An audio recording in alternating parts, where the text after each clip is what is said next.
Hello there. My name's Gina Gardner, and I'm joined today by two very, very special people. Mitzi Perdue is an author of 27 books. She's also the biographer of Mark Victor Hansen's biography. One of the themes within the book, Mitzi, is that you've picked up the perseverance and the resilience of Mark's life, how there've been hard times, but he's never, ever given up. One of the stories in the book, which is just mind-blowing really, is how the book became published, Chicken Soup for the Soul. So tell us your thoughts about that.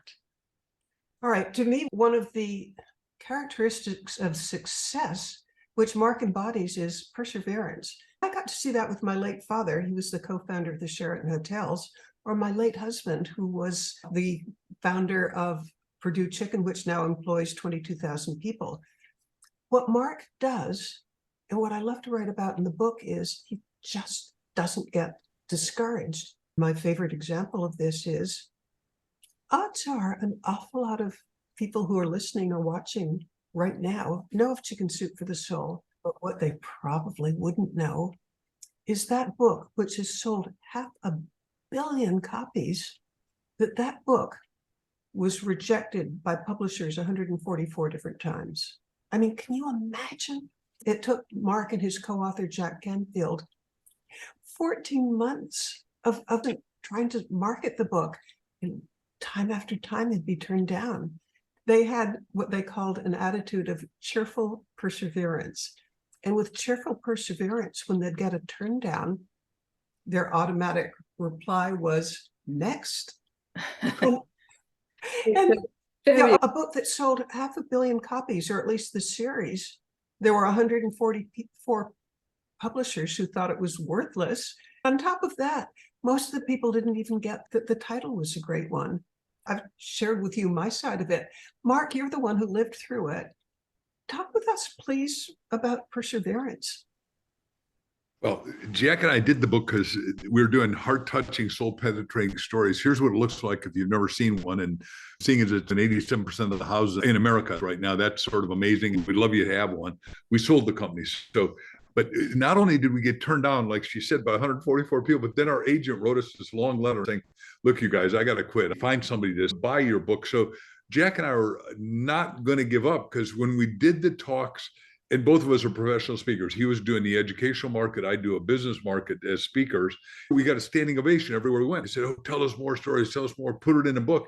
So we were going to self-publish if we had to. But Jack calls up and said, look, ABA, American Booksellers, is here. We're talking about 1989. We go with 3-ring backpacks loaded with books on our backs. And we proceeded to get turned down more times until the third day of this thing. Little Health Communications, which we didn't know at the time, was $17 million upside down. They had invested, but the books weren't selling. I said, okay, I read your book.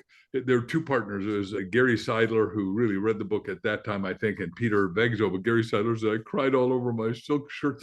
So we'll take it if you guys will buy 20,000 copies at $6 each. Well, that's basically a vanity press at the time. We wanted distribution. They had it because they'd done a couple of really big books. And so we said, okay. And we did it. We had no idea. We sold 1.5 million in a year and a half, because I write all the goals and I say, you put them on a 3x5 card and say, I'm so happy and grateful. I'm going to sell 1.5 million in a year and a half. And we sold 1.3 million the first year. Then the next year, the little 3x5 card, you look at a breakfast, lunch, dinner, right before you go to sleep at night. Said, I'm so happy I'm selling 5 million books. We sold 5 million, a little plus 5.6. Then we sold 10 million the next year, and then 15 million the next 4 years in a row. And now we sold 500 million books. What it really comes down to is us as an individual is you got to be the self-determining, self-initiating agent in your own life. Mitzi has put this brilliant title on called Relentless. Every one of us has a soul that is relentless if you know in your heart of hearts and your mind and being that this has got to happen. You're going to maybe get turned down by your relatives, by business, by publishers in our case, but there is a way for you to go over, under, around, or through to get to the other side and succeed.